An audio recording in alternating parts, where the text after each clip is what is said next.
Before we dive into the story of resilience and destiny, please take a brief moment to subscribe to the channel and like this video. Your support helps us continue telling stories that matter. Now, let's enter the ballroom. The grand ballroom of the St. Regis Hotel was a kaleidoscope of diamonds, silk, and pretension. It was the kind of wedding where the floral arrangements cost more than most people's annual rent, and the air smelled of expensive perfume and old money. The chandeliers, massive structures of crystal and gold, cast a warm, flattering light over the 300 guests who mingled with practiced ease. Everyone here belonged. Everyone, that is, except for Ilara. Ilara stood at the threshold of the double doors, clutching a small, worn clutch purse that had belonged to her grandmother. Her knuckles were white. She took a breath, holding it in her lungs, as if the air inside the ballroom was too thin for her to breathe properly. She looked down at her dress. It was a simple, pale blue cotton dress, washed so many times the fabric had grown soft and slightly sheer at the seams. It was clean, pressed with meticulous care. But against the backdrop of floor-length designer gowns and tuxedos tailored in Milan, it looked like a costume from a different, poorer world. She stepped inside. The reaction was not immediate, but it was palpable. It started as a ripple near the entrance. A woman in a shimmering red dress paused mid-laugh, her eyes darting to Ilara's scuffed shoes. Then, a man in a velvet blazer nudged his companion. The silence spread like a slow-moving frost. Ilara felt the weight of 300 pairs of eyes. She didn't look up. She kept her gaze fixed on a point on the carpet, a safe harbor in a sea of judgment. She wasn't here to crash the party. She held a heavy cream-colored invitation in her bag. The bride, Sarah, was a distant cousin, a childhood friend from a time before Sarah's family struck gold in tech and moved to the hills, leaving Ilara's family behind in the decaying suburbs. The invitation had likely been a courtesy, a box ticked on a spreadsheet by a wedding planner, but for Ilara, it was a lifeline. It was a chance to see the only person who had ever written her letters when her parents died. "Excuse me," a waiter said, breezing past her with a tray of champagne. He didn't offer her one. Ilara navigated the room, moving toward the back. She felt like a ghost haunting the living. She could hear the whispers, sharp and distinct, cutting through the ambient jazz music. "Who is that?" "Must be one of the staff who forgot her uniform. Look at those shoes." It's tragic, really. The psychological toll of poverty is not just the lack of money. It is the constant, grinding sensation of being an intruder in the world of the comfortable. Ilara knew this feeling intimately. It was the feeling of being a smudge on a pristine window.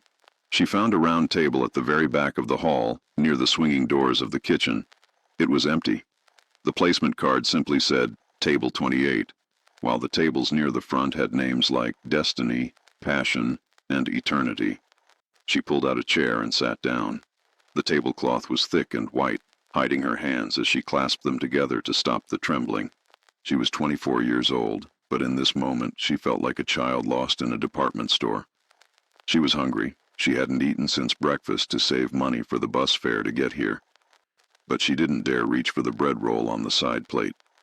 She felt that if she moved, the illusion of her invisibility would shatter, and someone would ask her to leave. The room was a theater of happiness, but to Ilara, it looked like a battlefield of status. And she was the only one without armor. 3 tables away, sitting with his back against a pillar, was a man who understood battlefields far better than anyone in the room. Jack Thorne did not fit in, though not for the same reasons as Ilara. He wore the tuxedo well, his broad shoulders filled the jacket without padding, and his posture was a plumb line of discipline. But there was a restlessness in him, a kinetic energy that suggested he was ready to spring into action at the sound of a popping balloon. He was 32, but his eyes were ancient. They were the color of slate, constantly moving, scanning the perimeter, checking the exits, assessing the density of the crowd. He was an ex-Navy SEAL, honorably discharged 2 years ago after a mission in the Middle East that had gone sideways. He had physical scars, a jagged line running down his left rib cage, shrapnel wounds on his thigh. But the scars that defined him were the ones etched into his nervous system. He was here because the groom, Michael, was his brother.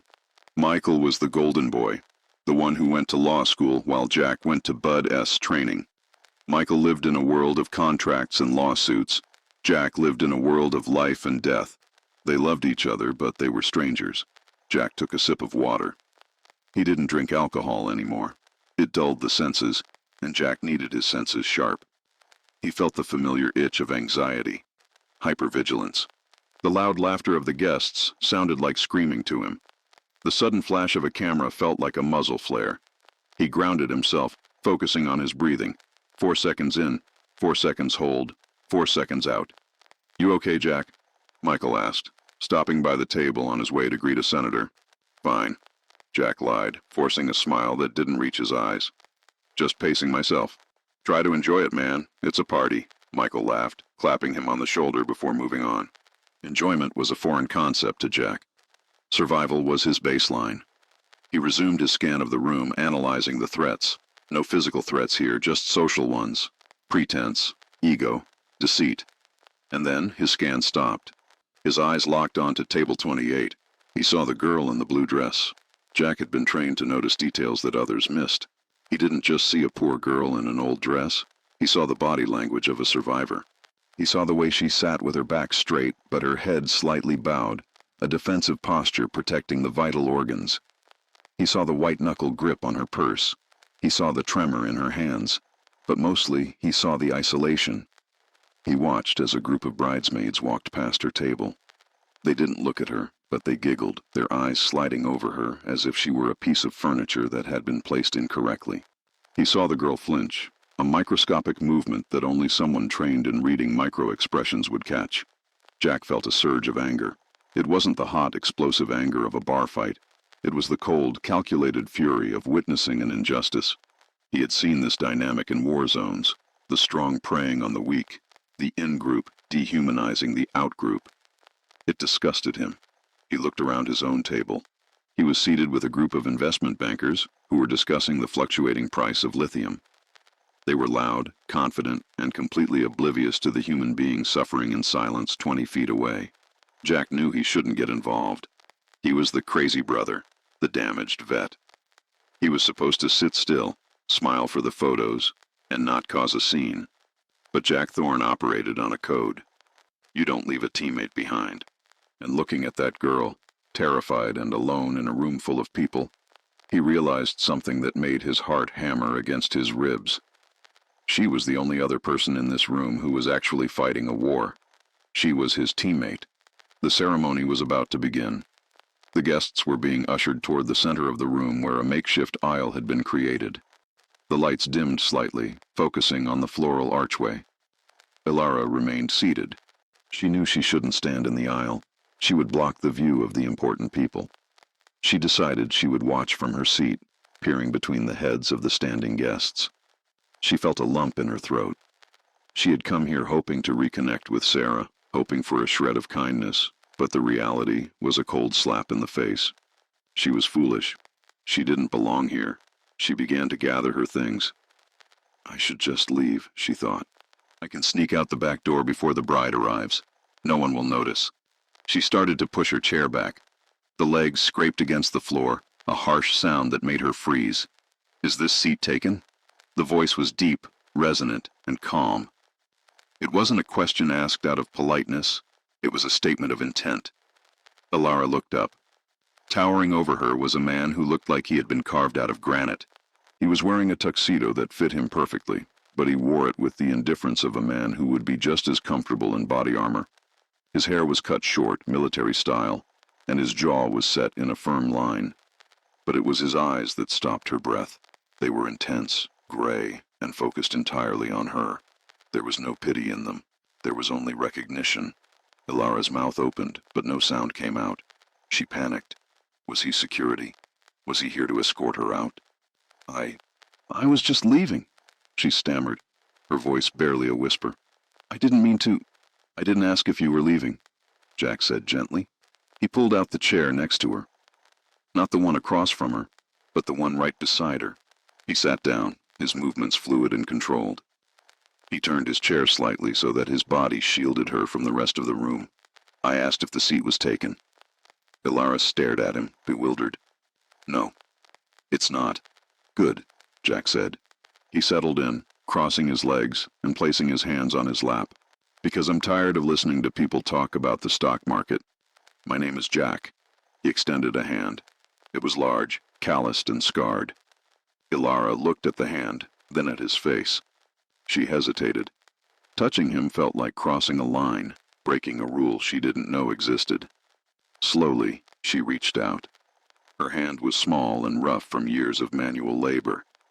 Ilara, she said softly. Nice to meet you, Ilara, Jack said. He didn't shake her hand limp-wristed like the other men at the party might. He held it firmly, a handshake that conveyed respect. You looked like you could use some backup. Backup? She asked, confused. Company, he corrected himself, a faint smile touching the corner of his lips. You shouldn't be sitting alone at a wedding. It's bad luck. A hush fell over the nearby tables. The guests had noticed. The groom's brother, the war hero, the mystery man, had just abandoned the VIP table to sit with the girl in the cotton dress. The woman in the red dress whispered furiously to her husband. Eyes were darting toward them like arrows. Ilara felt the heat rise in her cheeks. Everyone is staring, she whispered, looking down. You shouldn't be here. You'll embarrass yourself. Jack leaned in closer, creating a private world between the two of them. Ilara, look at me. She lifted her eyes. I've been in places where people stared at me through the scope of a rifle, Jack said, his voice low and steady. Trust me, a few people in expensive clothes looking at us doesn't scare me. And it shouldn't scare you either. Why are you doing this? She asked, her voice trembling. You don't know me. Jack looked at her, really looked at her, studying the lines of worry on her young face. He felt a strange sense of déjà vu, a flickering memory at the edge of his mind that he couldn't quite catch. Something about her eyes. Maybe not, Jack said. But I know what it looks like when someone is holding the weight of the world on their shoulders. And I figured you might want to put it down for a few minutes. Just then, the music swelled. The wedding march began. The room turned toward the archway. But at table 28, two people weren't watching the bride. They were looking at each other, and for the first time that evening, Ilara didn't feel invisible. She felt seen. The ceremony proceeded with the kind of orchestrated perfection that money guarantees. The officiant, a man with a voice like melted butter, spoke of love as if it were a merger acquisition, solid, profitable, and enduring. The bride, Sarah, looked radiant, a vision in silk and lace, wiping away a delicate tear at precisely the right moment. But at table 28, a different kind of ceremony was taking place. It was a ceremony of small gestures and quiet observations. Jack sat with his back to the wall, his body angled so he could see both the altar and the exit. He hadn't let go of the tension in his shoulders. That was permanent. A souvenir from deployments in places where relaxing meant dying. But his breathing had synchronized with the woman beside him. Ilara kept her eyes forward, pretending to watch her cousin exchange vows. But every nerve ending in her body was attuned to the man sitting next to her.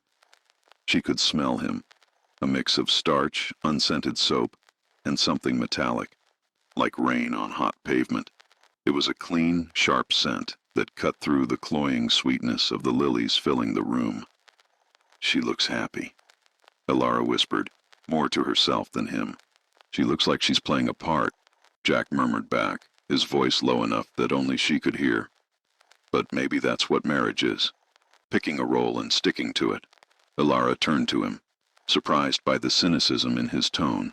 Do you not believe in love, Jack? Jack shifted in his chair. He watched his brother Michael slip the ring onto Sarah's finger.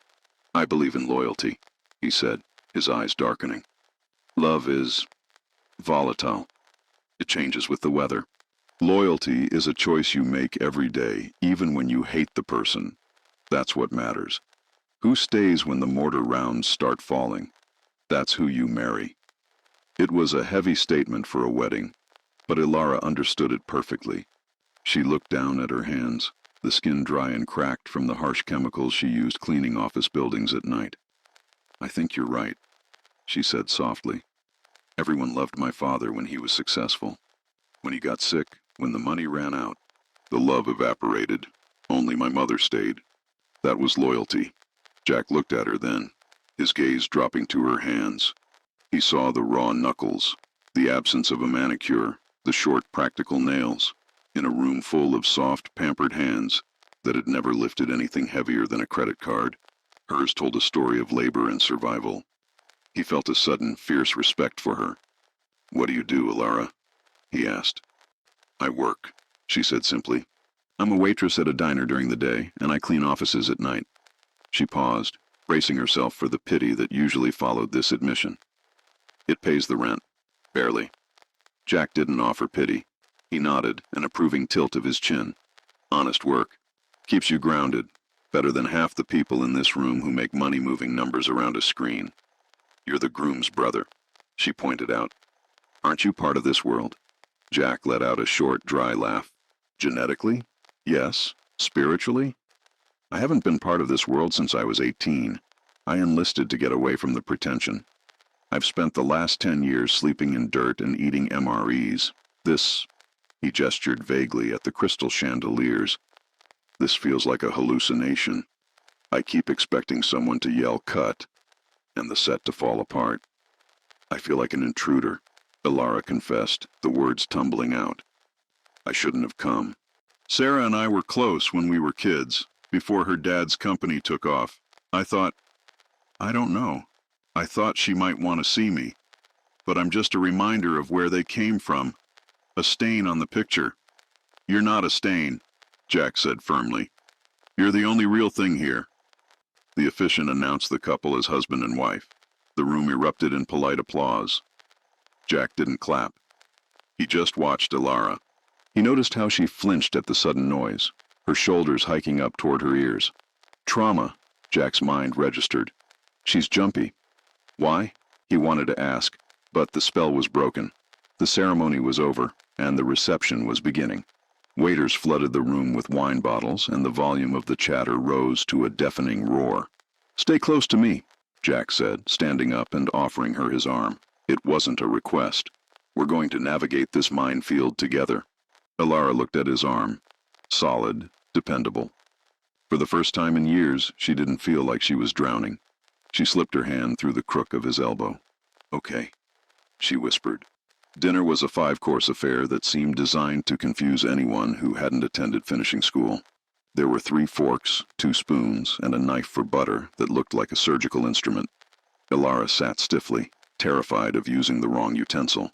She could feel the eyes of the table across from them, table 27 populated by Sarah's sorority sisters, burning into her back.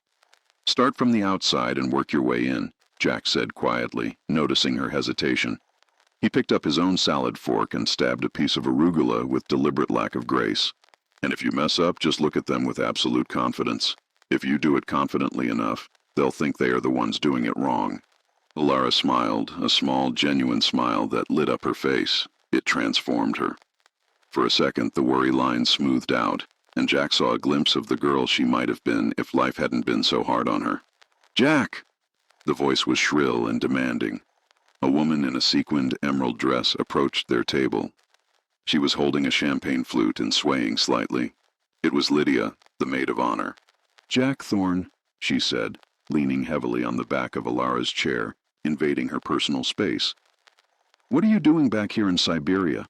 You're supposed to be at the head table. Your mother is having a conniption." Jack didn't look up from his salad. "I'm comfortable where I am, Lydia." Lydia's eyes drifted down to Alara. Her gaze was like a scanner at a checkout counter, tallying the cost of Alara's outfit and finding it wanting. She smirked. "And who is this?" Lydia asked, her voice dripping with faux sweetness. "I don't think we've met. Did you crash, honey?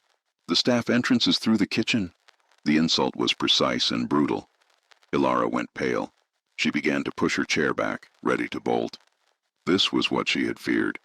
This was the confirmation that she was unwanted trash. But before she could move, Jack's hand shot out and clamped over hers on the table. It was a grounding weight. He looked up at Lydia. His face was completely expressionless, which was far more terrifying than if he had been angry. His eyes were like 2 chips of ice. "Lydia," Jack said, his voice dropping an octave. "This is Alara. She is a guest of the bride, and she is currently my dinner companion. If you speak to her with anything less than the respect you would show the Queen of England, we are going to have a problem." Lydia blinked, taken aback. I was just joking, Jack. God, you're so intense. It's a party. I don't find it funny, Jack said. Go back to the head table. Tell my mother I'm conducting diplomacy. Lydia opened her mouth to retort, looked into Jack's eyes and decided against it. She huffed, spun on her heel, and stalked away. Under the table, Alara's legs were shaking. You didn't have to do that. She's right. I don't fit in. She's not right, Jack said, releasing her hand but leaving his arm resting near hers. She's insecure. People like that. They need to step on others to feel tall. I've seen it in the platoon. I see it here. It's weakness masquerading as strength. He turned to her, his expression softening. Alara, look around. What do you see? She looked at the room. Rich people. Happy people. No, Jack corrected. Look closer. Look at the man at table 5. He's checked his watch 4 times in the last minute. He's bored and anxious. Look at the couple at table 12. They haven't said a word to each other in 20 minutes. They're miserable. You see money. I see people who are trapped in a performance. He leaned in. You and I. We're the only ones who are free. You have nothing to lose here, and neither do I. We can just be. The waiter arrived with the main course, filet mignon with truffle reduction.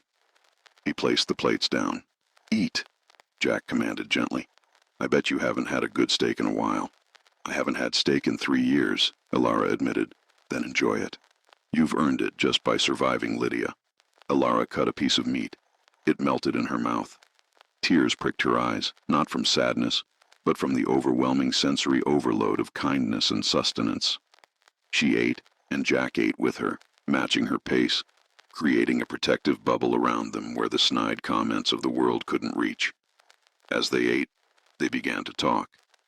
Not about the weather or the wedding, but about real things. Jack told her about the silence of the desert at night, how the stars looked like diamonds spilled on velvet. He didn't mention the gunfire or the screams. He gave her the beauty he had salvaged from the ugliness. And Alara told him about her grandmother, who had taught her that dignity wasn't about what you wore, but how you held your head. She told him about the books she read on her breaks at the diner, fantasy novels where heroes came to save the day. I used to wait for a hero, she said, taking a sip of water. Then I realized I had to be my own. Jack stopped eating. He looked at her with a profound intensity. The best heroes usually are the ones who save themselves first, he said, but even heroes need a wingman. By the time the speeches ended and the dancing began, the air in the ballroom had become stifling. The band started playing a loud, upbeat pop song, and the dance floor flooded with people jumping and shouting. Jack flinched. The chaotic noise, the flashing lights, the enclosed space, it was triggering his fight-or-flight response. His breathing became shallow. He clenched his fists under the table, his knuckles turning white. Alara noticed. She had spent years watching her father's health decline. She knew what suffering looked like. She saw the sheen of sweat on Jack's forehead, the way his eyes were darting around the room, looking for a threat that wasn't there. Jack, she said softly. He didn't answer. He was somewhere else, back in a narrow alleyway in Fallujah, the sound of the bass guitar morphing into the thumping of a heavy machine gun. Alara didn't panic. She acted. She reached out and placed her hand on his forearm, applying firm, steady pressure. Jack, she said, her voice cutting through the noise, calm and authoritative. Jack, look at me. You're at the St. Regis. You're safe. It's just a band. Jack blinked, the haze clearing slightly. He looked down at her hand on his arm, then up at her face.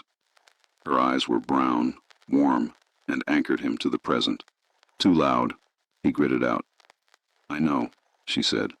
Let's go. I saw a balcony door behind the chocolate fountain. She stood up, not waiting for him to agree, and pulled him gently. He followed. For a man who could bench press 300 pounds, he allowed himself to be led by a girl who looked like a strong wind could blow her away. They slipped out the side door and onto the terrace.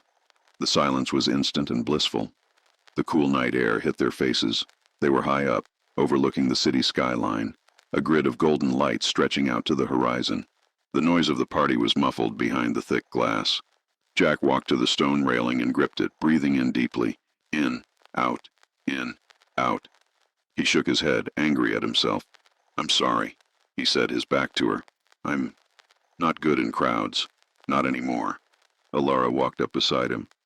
She didn't look at him. She looked out at the city, giving him privacy while standing close enough to offer support. You don't have to apologize, she said.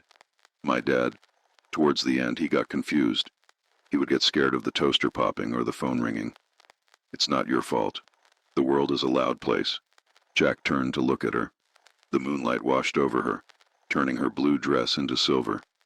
She looked ethereal, yet entirely solid. You're good at this, he said, calming people down. I've had practice, she said with a sad smile. When you have nothing, you learn to observe.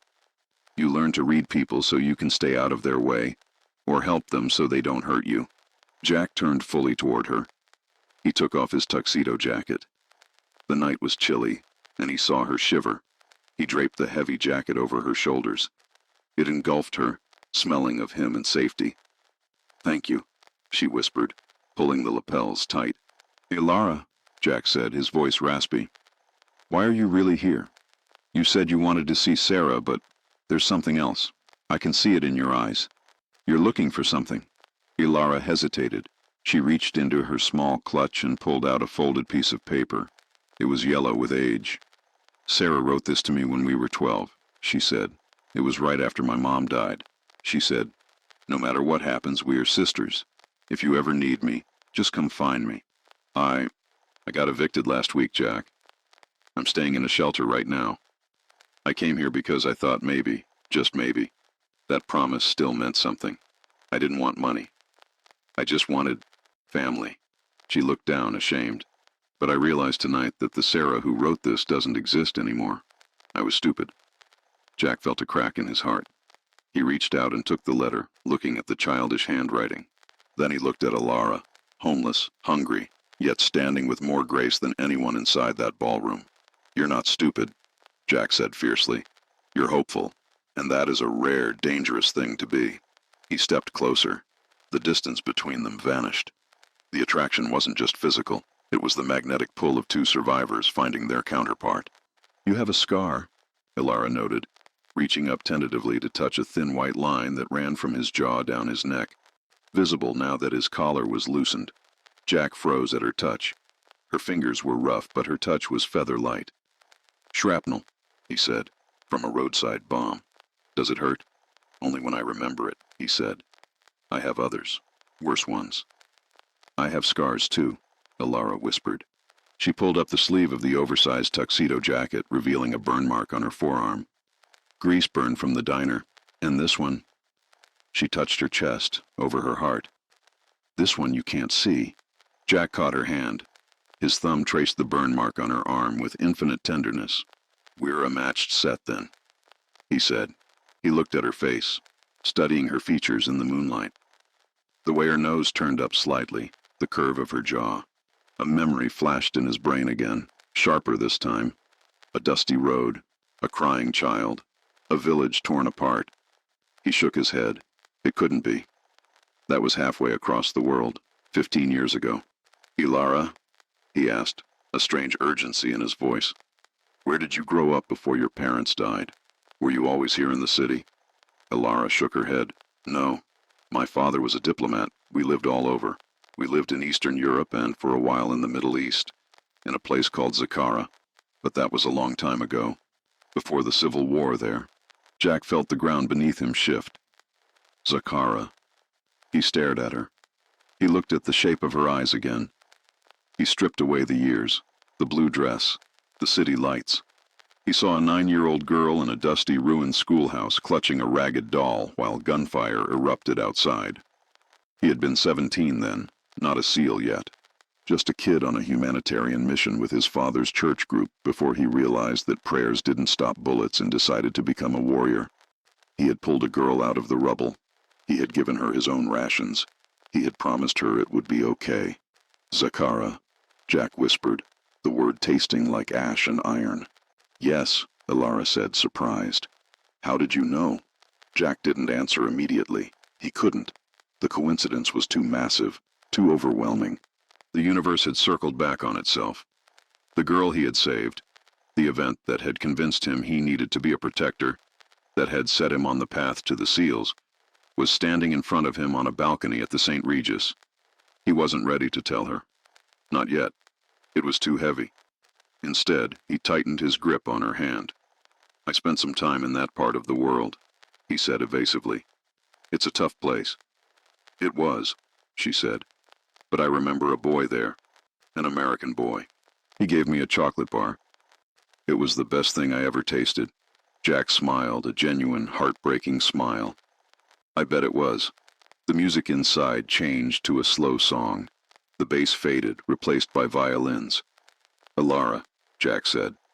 "I don't care about the wedding. I don't care about Lydia or my brother or the etiquette. I don't want to go back in there and sit at a table." "What do you want to do?" she asked.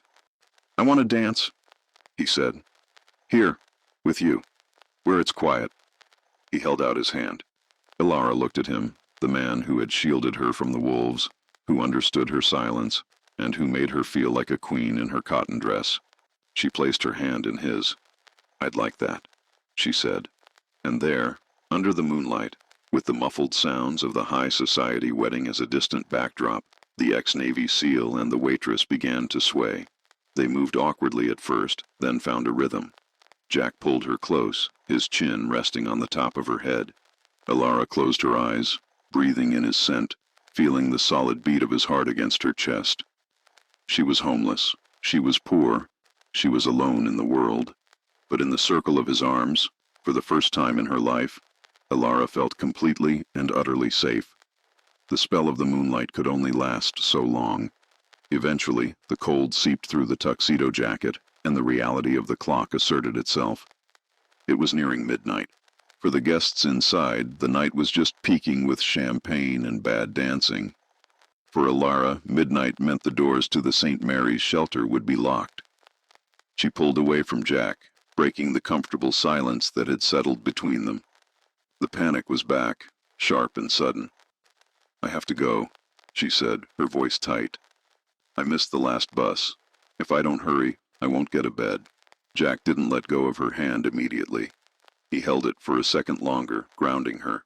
"You're not taking a bus, Alara. And you're not going to a shelter."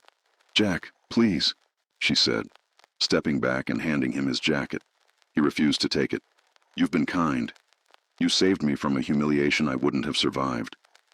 But don't make this harder. We are from different planets. You go back to your family, and I go back to my life. My family is in there getting drunk and talking about tax evasion," Jack said, gesturing toward the glowing ballroom. "I told you I don't fit there, and I am not letting you walk out into the city alone in the middle of the night. My car is downstairs." "I can't," Alara insisted, her pride flaring up, the last defense of the destitute. "I am not a charity case." Jack stepped into her space, not aggressively, but with an intensity that demanded attention. "I know you're not. Charity is writing a check to make yourself feel better. That's not what this is. This is a flank maneuver. You're in a bad position, and I have the resources to extract you. Let me drive you, anywhere you want. If you want the shelter, I'll drive you to the shelter, but I'm not letting you walk." Alara looked at him. She saw the stubborn set of his jaw, a look she suspected had saved his life more than once. She nodded slowly. "Okay, but just a ride." They walked back through the ballroom. The atmosphere had devolved into raucous partying. Ties were undone, shoes were kicked off. As they threaded through the crowd, Alara kept her head high. She was still the girl in the cotton dress, but walking beside Jack, she felt armor-plated. They reached the lobby. The valet, a young man with tired eyes, straightened up when he saw Jack. "Ticket, sir?" Jack handed it over. A few minutes later, a matte black pickup truck pulled up. It stood out among the Bentleys and Mercedes like a wolf among poodles.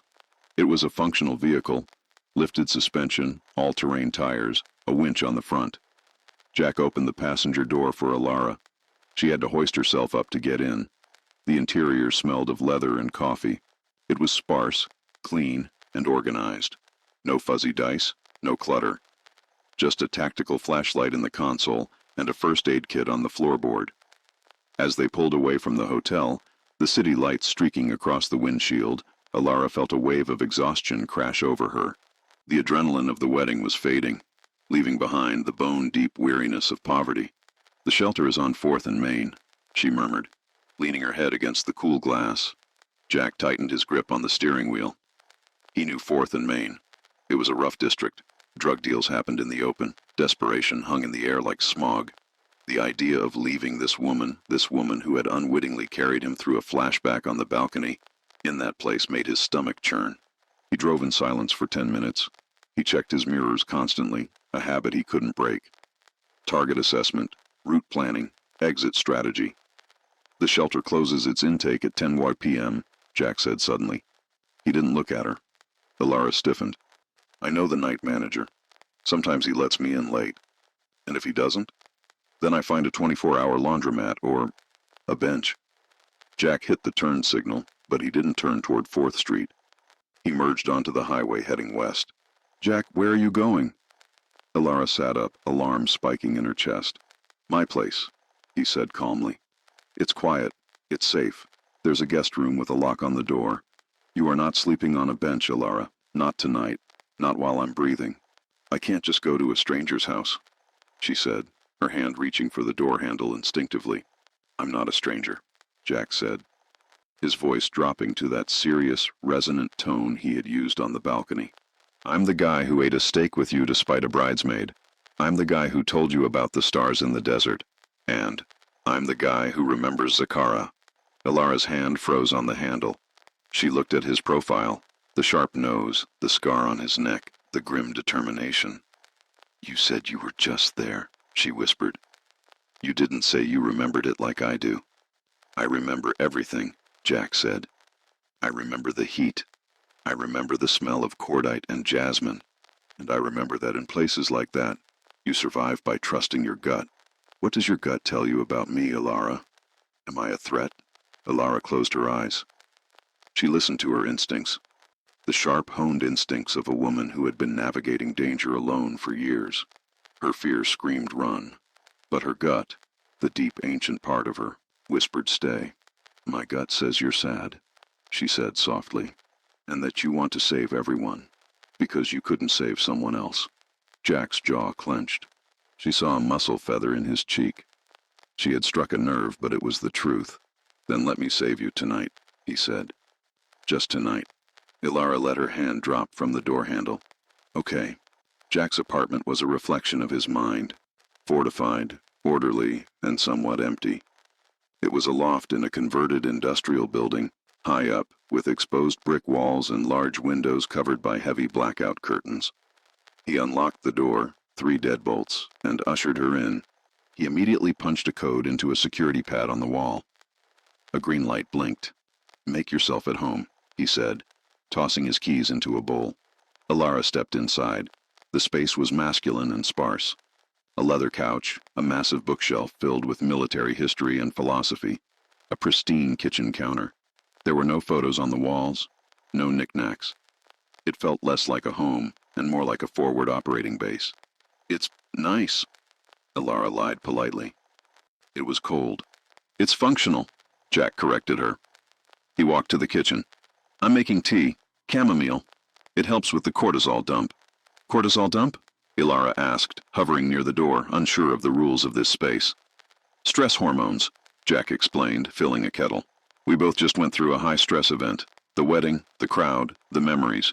Your body is flooded with adrenaline. When that wears off, you crash. The tea helps." He motioned to the couch. "Sit, Ilara, please.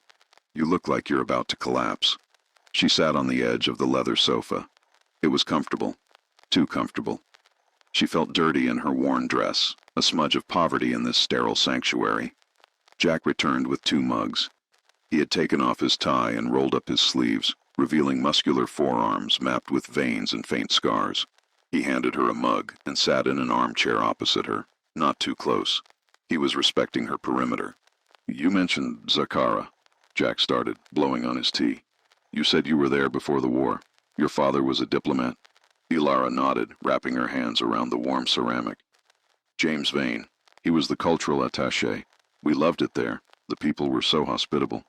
I remember the markets, the spices." Her eyes grew distant. "Then the coup happened. The embassy was evacuated, but we were separated. My dad was at a meeting in the city center when the bombing started. My mom and I were at the school. Jack went still. The ceramic mug in his hand didn't tremble, but his knuckles went white. The international school, Jack stated. Not a question. Alara looked up, startled. Yes, how did you know? Jack set his mug down on the coffee table. He leaned forward, his elbows on his knees, his hands clasped. He looked like he was about to defuse a bomb. Because I was there, Alara, he said quietly. I wasn't a SEAL then. I was 17. My father was a chaplain. We were part of the volunteer convoy that got sent in to evacuate the civilians when the embassy cars couldn't get through. Ilara's breath caught in her throat. The room seemed to tilt. The man sitting across from her wasn't just a kind stranger. He was a piece of her history. You were the convoy, she whispered. The trucks with the Red Cross flags. Yes, Jack said. We got there 3 hours after the first mortar hit the west wing of the school. It was chaos, dust everywhere. Screaming. I remember... He paused, his voice cracking slightly, a sound of raw vulnerability. I remember a girl. She was about 9. She was sitting under a collapsed doorframe. She wasn't crying. She was holding a doll with one arm missing. She was just... waiting. Ilara's eyes filled with tears. The memory rushed back, violent and vivid. The smell of pulverized concrete, the sound of sirens, and the tall, skinny American boy with the terrified eyes but the steady hands. I was waiting for my dad, Ilara wept, a single tear tracking through the dust of the past. He never came. I know, Jack said softly. But I came. I found you. You wouldn't move. You said you had to wait. I told you. You told me that my dad sent you. Ilara finished the sentence. You lied to me. I lied, Jack admitted, his eyes filled with a decade of guilt. I had to. The structure was unstable. I had to get you out. I told you he was waiting in the truck. I gave you a chocolate bar from my ration pack to get you to stand up. Ilara stared at him. The puzzle pieces of her life slammed together. The hero she had fantasized about for years, the faceless boy who had saved her life and then disappeared into the smoke. He was sitting right here. You saved me, she whispered. I carried you to the truck, Jack said. I handed you to my father. Then the second wave hit. I got separated. By the time I got back to the convoy, the first truck had left. I never knew what happened to you. I looked for your name on the lists for years. Vain. I never found it. They spelled it wrong on the manifest, Ilara said, wiping her face. They wrote Bain. And after my mom died a year later, I went into the foster system. I changed my name. I wanted to disappear. Jack stood up. He couldn't sit anymore. The emotion in the room was too thick. He paced to the window, looking out at the city, his back to her. I became a SEAL because of that day, he said, his voice rough. Because I felt helpless. I saved you, but I couldn't save the others. I wanted to be strong enough to make sure no one else ever got left behind. But the irony is, I've felt like I left you behind every day since. He turned around. I saw your face in every refugee I helped. I looked for you in every village. Ilara stood up. Her legs were shaky, but she walked toward him. She stopped a few feet away. You didn't leave me behind, Jack, she said fiercely.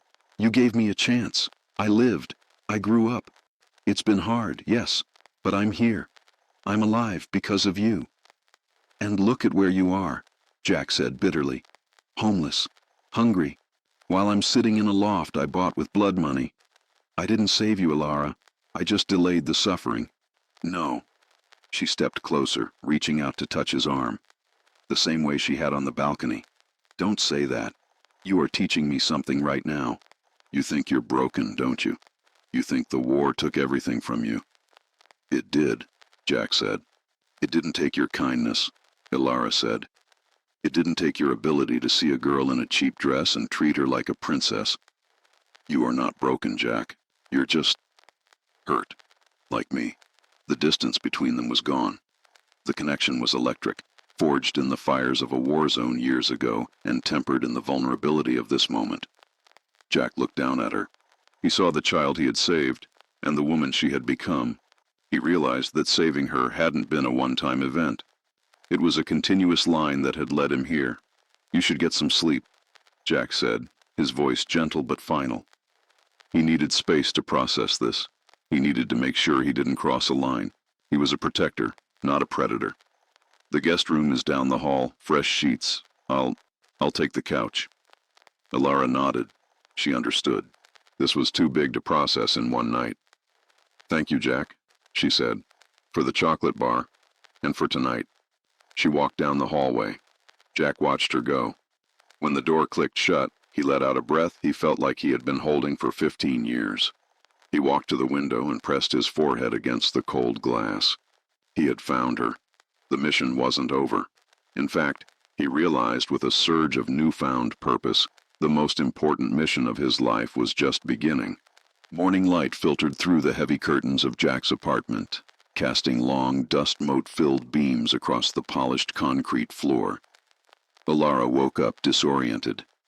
For a fleeting second, she panicked, her muscles tensing for the familiar hard springs of the shelter cot or the cold draft of a bus station. Then, she felt the high thread count sheets and smelled coffee. She sat up. She was safe. When she walked out into the living area, Jack was already awake.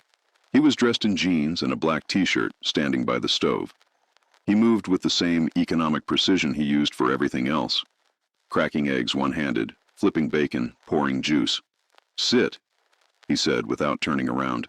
"Protein is important. Your body has been running on a deficit." Alara sat at the kitchen island. "You didn't have to do this, Jack." He slid a plate in front of her. "I know. Eat." They ate in silence for a few minutes. It wasn't awkward. It was the comfortable silence of two soldiers in a bunker. "I made some calls," Jack said, wiping his mouth with a napkin. Alara froze, her fork halfway to her mouth. "Calls? I called a buddy of mine. He runs a logistics firm near the port. He handles supply chains for disaster relief. It's chaotic, high stress, and requires someone who can organize a mess without panicking." Jack looked at her pointedly. "I told him about you. I told him you survived a war zone and navigated a high society wedding without flinching. He wants to interview you at 1400 hours. Alara put her fork down. A mix of gratitude and pride warred in her chest. "Jack, I don't have a resume. I don't have college degrees. I have a GED and references from a diner. You have character," Jack said firmly, "and you have survival instincts. In my world, those are worth more than a Harvard MBA. But here's the deal. I can get you in the door. I can't keep you there. You have to do the work." "I'm not afraid of work," Alara said, lifting her chin. "I know," Jack smiled. "And one more thing. I own a rental property. A small studio apartment a few blocks from here. The tenant moved out last week. It's empty. You can move in. Pay me rent when you get your first paycheck. Market rate. No charity." Alara looked at him, searching his face for pity. She found none. She found respect. He wasn't offering her a handout. He was offering her a foothold. He was giving her the tools to climb out of the pit herself. "Market rate?" she asked. "Market rate," he confirmed. "Maybe a slight discount for being a good neighbor. But you pay your own way." Tears pricked her eyes again, but she blinked them back. "Okay, I accept." "Good." Jack stood up. "Now, let's go get your things from the shelter. We're extracting you." The trip to the shelter was a stark reminder of the reality Alara was leaving behind. Jack drove the truck into the alleyway where the residents gathered. Men with hollow eyes leaned against graffiti-stained walls. The air smelled of urine and despair. Jack put the truck in park, but didn't unlock the doors immediately. He turned to Alara. "Stay close to me." "I live here, Jack. I know these people," she said. "You lived here," he corrected. Past tense. They got out. Jack's presence changed the energy of the street. He walked with a predator's grace, scanning the corners. The men who usually catcalled the women stayed silent, sensing that the man in the black t-shirt was not someone to provoke. Alara went to the locker she had rented for $2 a week. She opened it. It contained a small duffel bag with her few clothes, a worn paperback book, and a photo of her parents. That was it. Her entire life fitted into a gym bag. She zipped it up and slung it over her shoulder. As they turned to leave, the shelter manager, a gruff man named Carl, stepped out. "Leaving us, Alara?" he asked, eyeing Jack suspiciously. Yes, Carl, she said, standing taller than she ever had in his presence. I found a place. Carl looked at Jack, then back at Ilara. He sneered slightly. Found a sugar daddy, did you? That's one way out. Jack stopped. The air temperature seemed to drop 10 degrees. He turned slowly to face Carl. He didn't raise his voice. He didn't puff out his chest. He just focused his entire lethal attention on the man. She found a partner, Jack said, his voice terrifyingly calm. And if you ever speak to her with disrespect again, I will come back and explain the difference to you. Do we understand each other? Carl swallowed hard, stepping back. Yeah, sure. No offense. Jack placed a hand on the small of Ilara's back. Let's go. They walked back to the truck. Ilara felt a weight lifting off her shoulders, a physical sensation of shackles breaking. She tossed the bag into the back seat. You didn't have to threaten him, she said, though a smile played on her lips. I didn't threaten him, Jack said, starting the engine. I educated him. There's a difference. As they drove away, leaving the shadow of the shelter behind, Ilara looked at Jack. She realized that he was saving her, yes, but in the way his knuckles loosened on the steering wheel, in the way the tension lines around his eyes were smoothing out. She realized she was saving him, too. She was giving him a mission that didn't involve destruction. She was giving him a reason to come home. 6 months later, the gala for the Veterans and Survivors Foundation was held in the same ballroom at the St. Regis where they had met. It was a poetic symmetry that wasn't lost on Jack. The room was filled with dignitaries, military brass, and wealthy donors. But this time, the atmosphere was different. It wasn't about vanity, it was about service. Jack stood near the podium, adjusting his tie. He hated ties, but for tonight he made an exception. He looked out over the crowd. He wasn't scanning for threats anymore. He was looking for her. And there she was. Ilara was weaving through the crowd, holding a clipboard, directing a team of volunteers. She wasn't wearing a faded cotton dress. She was wearing a sleek navy blue pantsuit that commanded authority. Her hair was pinned back and she wore a headset. She had crushed the interview at the logistics firm. Within 3 months, she had been promoted to shift manager. Within 5, she was running the entire relief coordination department. It turned out that surviving poverty gave you a unique skill set, resourcefulness, speed, and an inability to be rattled by minor crises. She looked up and caught Jack's eye. She smiled, a radiant, confident smile that hit him in the chest like a sledgehammer. She tapped her watch and mouthed, "Your turn." Jack stepped up to the microphone. The room went quiet. He was a local hero, the ex-SEAL who had started a community outreach program that was changing lives. But he wasn't there to talk about himself. "Thank you all for coming," Jack began, his voice deep and steady. "Most of you know my service record. You know I've been to war. You know I've seen the worst of humanity." He paused, looking down at Ilara in the front row. "For a long time, I thought that darkness was the only truth. I thought that once you saw the world break, you couldn't put it back together. I thought I was broken." He gripped the podium. "But 6 months ago, right here in this room, someone taught me otherwise. I met a woman who had every reason to be bitter. She had lost her parents to war. She had lost her home to the economy. She was invisible to everyone in this room." A few people shifted uncomfortably, remembering the girl in the blue dress. "But she wasn't broken," Jack continued. "She was resilient. She reminded me that we are not defined by our scars, but by how we carry them. She reminded me that the strongest thing you can do is not to fight, but to build." He gestured to Ilara. "Ladies and gentlemen, the director of operations for this foundation, and the person who saved my life, Ilara Vane." The spotlight swung to her. The room erupted in applause. This time it wasn't polite golf claps. It was genuine admiration. Ilara stood up, cheeks flushed, and gave a small wave. She wasn't hiding in the back anymore. She was front and center. Jack walked down the steps of the stage. He ignored the outstretched hands of the donors. He walked straight to Ilara. The applause faded into a respectful silence as the large, scarred warrior stood before the woman who had once been the invisible guest. "Did I do okay?" Jack asked softly. "You were perfect," Ilara said. But you went off script. I improvised. Jack grinned. He reached into his pocket and pulled out something small. It wasn't a ring. Not yet, though that was safe in his drawer at home. It was a slightly melted foil-wrapped chocolate bar. Alara laughed, a sound like bells. Seriously? I owe you a chocolate bar, Jack said tenderly, from 15 years ago. I promised you it would be okay. It took me a while to keep that promise, but I think we're finally there. Alara took the chocolate. She looked at the man who had pulled her from the rubble twice, once from a bombed schoolhouse, and once from a life of invisibility. We are, she said. Jack offered her his arm. Shall we dance, Director Vane? We shall, Sergeant Thorne. She took his arm. They walked onto the floor. They didn't care who was watching. They didn't care about the past. They moved together, two fractured pieces of the world that had found each other and, in the process, made something whole. As they swayed to the music, Jack leaned down and whispered in her ear, You know, Alara, people say you can't save everyone. Alara looked up at him, her eyes shining with the hard-won light of happiness. Maybe not, she said.